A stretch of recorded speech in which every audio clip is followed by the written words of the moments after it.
Guys? Welcome back to another episode of Scoreline Sports, and it's finally that time where I'm going to be giving my 2024 NCAA men's basketball tournament predictions. And just before this video starts, I just want to say I feel like this tournament has been one of the more stacked tournaments we have had in a long time. Like just looking down the seeds, seriously feel like there are at least 10 different teams that could seriously contend for a title. And that's not even accounting for the five seeds that might make a surprise run or the higher seeds that might make a surprise run. And overall, I just think this is going to be one of the better tournaments we've had in years, and I'm really excited for it. So let's just get into the picks. So I'm not going to waste your time with the first one. We're starting in the East, by the way. UConn will definitely beat Stetson. Then we got number 8 Florida Atlantic taking on number 9 Northwestern. This is going to be a great guard battle between FAU's Jonell Davis and Boo Buie of Northwestern. And honestly, I just think FAU is more experienced when it comes to this. Obviously, they made the Final Four last year, which there's actually three Final Four teams from last season just in the East region with UConn, FAU, and San Diego State. Just kind of a little fun fact there. But I am going to go with FAU in this matchup. I think they're going to be able to take out Northwestern. In the end, it's definitely going to be a close game, though. San Diego State versus UAB. I feel like a lot of people are picking UAB for this one, but I just don't see it happening. I feel like San Diego State doesn't really get upset in these kinds of games, and I feel like it's kind of a trendy pick to pick the 12 over the 5, but I'm going to stay firm and hold with San Diego State. Auburn and Yale, same thing here, except Auburn is one of the hottest teams in the nation coming off a dominant performance in an SEC tournament where they won the championship, so I think they'll beat Yale fairly easily. Then we got number 6 BYU taking on number 11 Duquesne. I thought BYU should have been a higher seed. I think someone was talking about how they actually had to get bumped down to a 6 because they don't play on Sundays, because they're a very religious school, so they don't play on Sundays, which is interesting if that is true. They can't really complain about getting a 6 seed, but regardless, they are taking on Duquesne, who had that upset bid run in the A10 tournament, won the championship there. And another instance where I feel like people are going to pick Duquesne, but BYU is a solid team, and they're battle tested. They played in the Big 12, so I think they'll get the win here. Illinois Morehead State. I don't see Illinois losing this game. They got a really good roster, another conference champion that's in this tournament or in this bracket rather. There's a lot of conference champions in this bracket, so I got Illinois. Washington State versus Drake. This one's a really tough one to pick because I feel like this is essentially just a toss up. Miles Rice on Washington State, one of the guards that we really don't talk about. I feel like Washington State as a whole is kind of just an underrated team, whereas Drake won the Missouri Valley, taking out Indiana State in the final. I watched that game. They're a really good ball team. But I am gonna go with Washington State. I feel like that's one of the games where I could easily get it wrong, but that's gonna be a great game. And then Iowa State and South Dakota State. Give me Iowa State with ease in that one. Moving into the West region, North Carolina taking on the play-in winner. I believe that is Wagner for that one. So I'm gonna go North Carolina. It doesn't really matter who they're playing. The one seed's not gonna lose. Mississippi State and Michigan State. This one is actually the first round game of the tournament, and it's going to be a great one. I feel like both of these teams got overseeded a little bit. I didn't think Mississippi State was an 8. I didn't think Michigan State was a 9, but things happen the way they do. I know Mississippi State upset Tennessee in the SEC tournament, which really solidified their spot in the NCAA tournament. Michigan State's kind of hobbled into this tournament, but look, March, you know what they say, January, February, Izzo, April. March is Izzo's month, and I don't think Michigan State will lose first round, so I'm going with them. St. Mary's and Grand Canyon, another instance where I feel like a lot of people are going to pick the 12 in Grand Canyon, but St. Mary's is just a solid team. They won the West Coast Conference tournament. They beat Gonzaga twice this season, and I think they'll get the win here.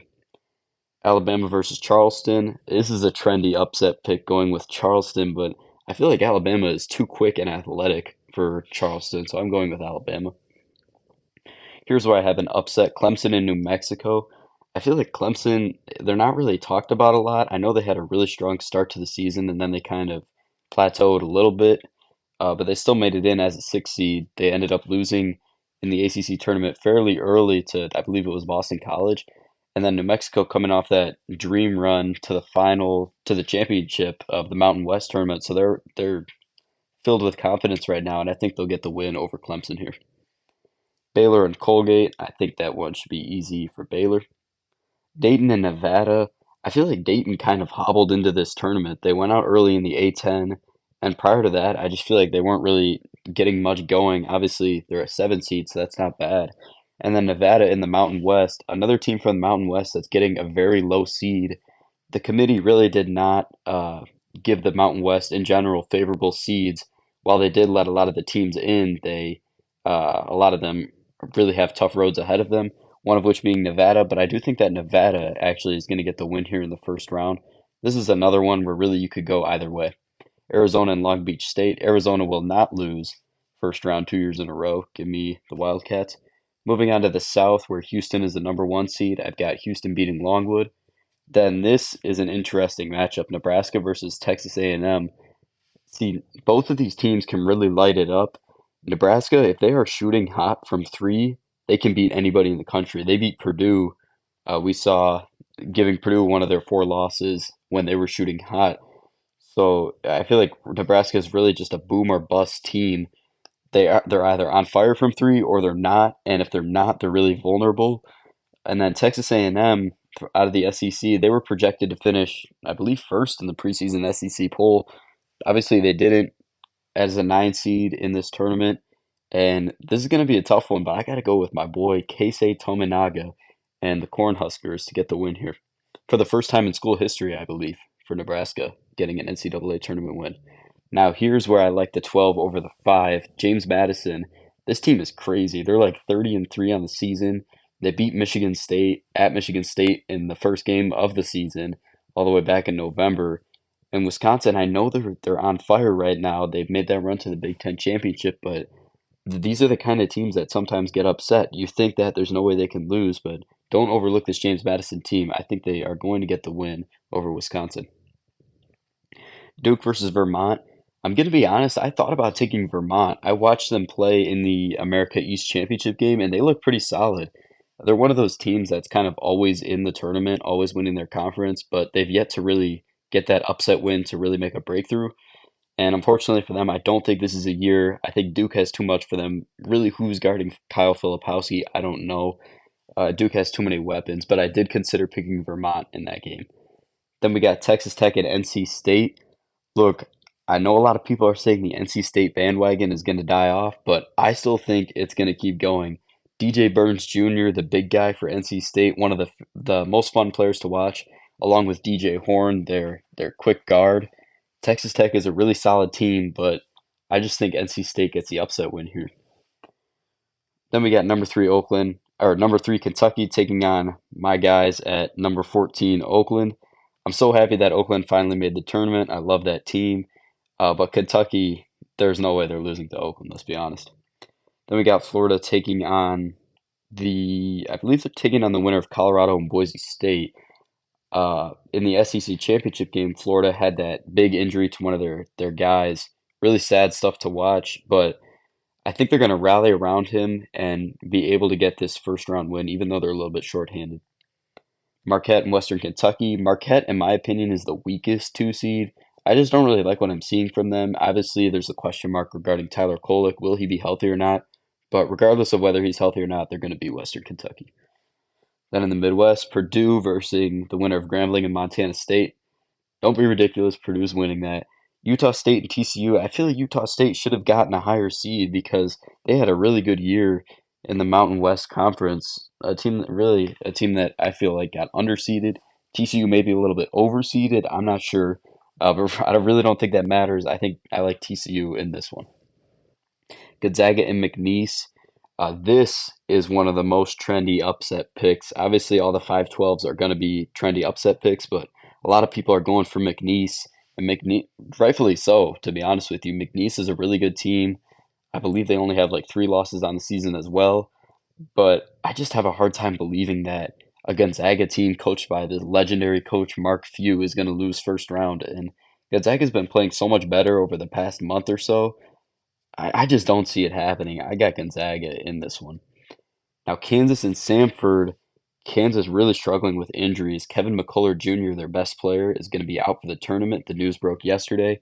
which that, in my opinion, that kills their chances of a Final Four, especially with this region, which in my opinion is the second most highly contested region. It really just kills their chances, and it's honestly going to be a struggle for them to beat Samford. They definitely need Hunter Dickinson to play to be able to get this win against Samford, or else I think Samford wins this game easily. But assuming that Hunter Dickinson plays, I'm going to go with Kansas. South Carolina and Oregon. South Carolina's been kind of quiet.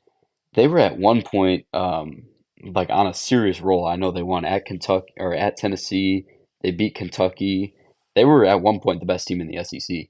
But they've kind of cooled off a little bit. Oregon, the bid thief coming out of the Pac-12. I love the length that they have on that team with N'Faly Dante and Kwame Evans. And then Jackson Shelstad, the standout freshman, really one of the best just pure hoopers in the Pac-12. So I'm going with the upset pick for Oregon. Creighton and Akron, give me Creighton. Not much explanation needed there. Texas taking on Colorado State now. Colorado State looked really good against Virginia. Now, granted, I don't think Virginia should have made the tournament, even though they were in the last four in. I feel like you could have had a better team getting in besides them, maybe like someone from the Big East or potentially Indiana State. But Colorado State looked good. I would not be surprised if they get the win over Texas, but I just like Tyrese Hunter, Max Asmus, this backcourt, a star-studded backcourt for Texas, so I'm going with them. And then St. Peter's, the fairy tale run from a couple seasons ago, taking out Tennessee. Give me Tennessee. All right, now to the second round, UConn versus FAU. I could honestly see FAU pulling off the upset here, but I just feel like UConn is too good to lose first weekend. I know the defending champions normally don't do well, and I'm going to be using that reasoning later, but I don't want to use it right now. I would not be surprised if FAU wins this game, but I'm going with UConn. San Diego State versus Auburn. This will be a great second round matchup, but I like Auburn in this one. I'm telling you, Auburn, they're a deep team. They got around a 10-player rotation, a bunch of guys that can fit their roles well, and they're coming off the SEC championship, obviously, so I'm going with Auburn. BYU and Illinois, I could totally see Illinois losing this and collapsing in the tournament as they normally do. But I think this is finally the year where they put together a little bit of a run. I have them beating BYU. I think Terrence Shannon Jr., Marcus Damask. And then you can't forget about glue guys like Quincy Guerrier and Coleman Hawkins. Well, I wouldn't really call Coleman Hawkins a glue guy, but this is a loaded roster for Illinois, and I think they're going to be able to get by BYU. Then Washington State and Iowa State. Look, Iowa State, they're just solid. They're just a solid team, and I don't see Washington State really pushing them too much, so I'm going with Iowa State. Now here's where I have some interesting picks. North Carolina, 1 seed, RJ Davis, first team All American, Armando Bacot. Michigan State, though, they have the experience. Remember what I said, guys. January, February, Izzo, April. It pains me as a Michigan fan to say this, but I totally see Michigan State getting the upset win here. And they've got the experience. They got a team full of seniors. And don't forget that this team was preseason number 4. So they have what it takes, and they've shown flashes of it. They lost close to Purdue a couple times towards the end of the season. And I have Michigan State pulling off the upset here. Then we have St. Mary's in Alabama. I just like St. Mary's in this one. They haven't made it out of the first weekend in a really long time, and I think this is the year where they do that. New Mexico and Baylor. Look, you got to take a double-digit seed, at least one, to make the Sweet 16. And I think New Mexico, they've got that Cinderella DNA after winning the Mountain West tournament. I have them beating Baylor, advancing to the Sweet 16. Nevada and Arizona. Nevada getting by Dayton in the first round, but I think Caleb Love, Omar Bala, Polo Larson will be too much for Nevada. Houston and Nebraska.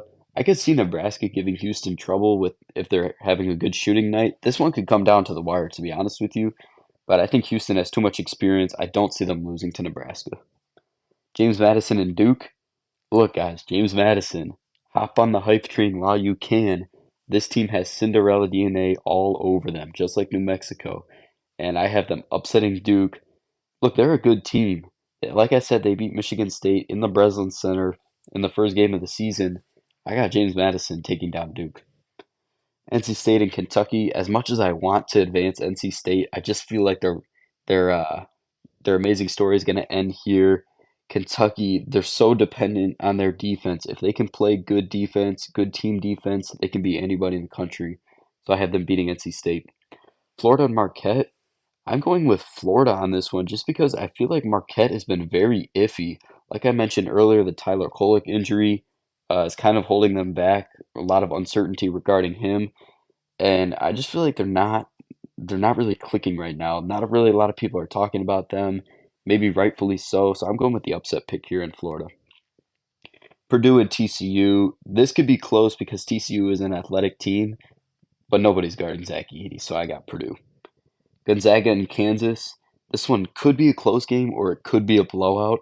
Either way, I think Gonzaga gets by Kansas. Kansas just doesn't have enough without Kevin McCullough Jr. Oregon and Creighton. This one could be a serious upset.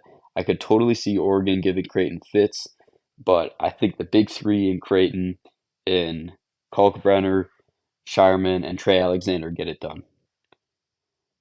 Texas and Tennessee, I think Dalton Connect has a great performance in this one, and I like Tennessee to get past Texas. Now moving on to the Sweet 16, UConn and Auburn. Look, this is going to shock a lot of people, but look, defending champions historically, I shouldn't say historically, but the past 6 years or so have not done well, right? Kansas lost second round last year. The year before that, North Carolina or Baylor lost second round. The year before that, Virginia lost first round. 2019, Villanova lost second round. 2018, North Carolina lost second round. Um, so there's a kind of a trend going where the defending champion doesn't go too far. That's why I don't mind the pick of Florida Atlantic over UConn, and it's also why I am going with Auburn to shock the world and take out UConn. Nobody thinks this would happen, right? But I think Auburn has the perfect opportunity. It's going to be tough in Boston. UConn's definitely going to have home court advantage, but I got Auburn. Illinois and Iowa State. I don't know if Illinois can hang with the top team in the Big 12, or second best team in the Big 12, maybe the first, Houston. Um, so I got Iowa State in this one, sending the Illini home. Then Michigan State and St. Mary's. I think Michigan State's fairy tale run continues against the Gales. Give me the Spartans. New Mexico and Arizona. New Mexico had a great run, but I don't think they'll be able to get past the Wildcats. Then we got Houston and James Madison. Same deal here. James Madison, great run, but I think Houston is just too tough, too experienced, and I like them to get by James Madison. Then we got an all SEC matchup here, Kentucky and Florida. These two teams, obviously, they played throughout the season. I think Florida won at Kentucky. That was kind of before Kentucky really peaked, though, and I think they're peaking at the right time. Give me Reed Shepard. Give me Rob Dillingham. I like Kentucky. Purdue and Gonzaga. Gonzaga can totally hang with Purdue. I believe they played in Maui at the beginning of the season. I'm not so sure if they did. Purdue won, but Gonzaga, they're a tough team. They can keep it close, but in the end, I like Purdue to get it done. Creighton and Tennessee. This is where I feel like Tennessee relying on Dalton Connect too much is going to come back to hurt them because Dalton Connect, in my opinion, the best player in college basketball. But I feel like around him, the pieces haven't been as solid this year as they need them to be. Like Zakai Ziegler, Josiah Jordan James, Santiago Vescovi. I feel like they haven't really been as big as maybe they should have been. They got an experienced group, but so does Creighton. And I'm telling you guys, this big three on Creighton and Kalkbrenner, Shireman, and Trey Alexander is one of the best big threes we have in all of college basketball. So I got Creighton moving on to the Elite Eight. Then in the East Region Elite Eight to head to the Final Four, Iowa State and Auburn. Iowa State, man, this team is legit. I love the way they shoot the ball. They are just relentless on the defensive end, as we saw in that Houston game where they absolutely stifled Houston. And I got Iowa State moving on to the Final Four. Michigan State and Arizona. Look, call me crazy. This is going to be a high risk pick, but Michigan State, when they get on a roll, I don't think they're not going to be stopped easily. And I think they get one last upset over Arizona to advance to the Final Four. You guys can hate that pick all you want. I won't be mad at you. But I got Michigan State. Then we got Houston and Kentucky. This is going to be the best game of the Elite Eight, no questions asked. I could totally see Kentucky winning this one, but I think that Houston's defense is going to get just enough stops and they're going to make just enough big plays on the offensive end to get to the Final Four and redeem themselves from last year's exit in the Sweet 16. Although I would not be surprised, and I wouldn't really be sad if Kentucky won because they're a great team to watch. Purdue and Creighton, look, I think this is the best matchup, or the worst matchup for Purdue, because Creighton has a big guy that can hang with Zach Edey. They got Ryan Kalkbrenner. and they have the shooting to make plays with Baylor Shireman, and they got the playmaking in Trey Alexander, and I actually got Creighton going to Detroit, Little Caesars Arena, and upsetting Purdue in the Elite Eight's head to the Final Four. So this is the Final Four, not too chalky. You got a one, a two, a three, and then of course the nine in Michigan State. First one, Iowa State and Michigan State. I think Michigan State can keep it close, but this Iowa State team is just too solid, and I got them moving to the championship game. Houston and Creighton, same thing. This will be a great game. But I just think that Houston is not going to be denied against Creighton this year. Give me Houston to go to the championship game, which sets up the Big 12 championship game rematch. Obviously, Iowa State won by 30. Houston got absolutely wiped. We'll see if Houston's confidence level is any different. I have a feeling that they're going to come out hungry, wanting to avenge that loss, and I actually think that they're going to do just that. This will be an instant classic of a final if it happens, but I got the Houston Cougars taking home the 2024 March Madness NCAA men's basketball tournament title. So let me know what you guys think. I feel like my picks are unique. They're kind of high risk, but high reward, like I said earlier. Um, Feel free to drop your predictions down below in the comments, and yeah, I'll see you guys in the next one.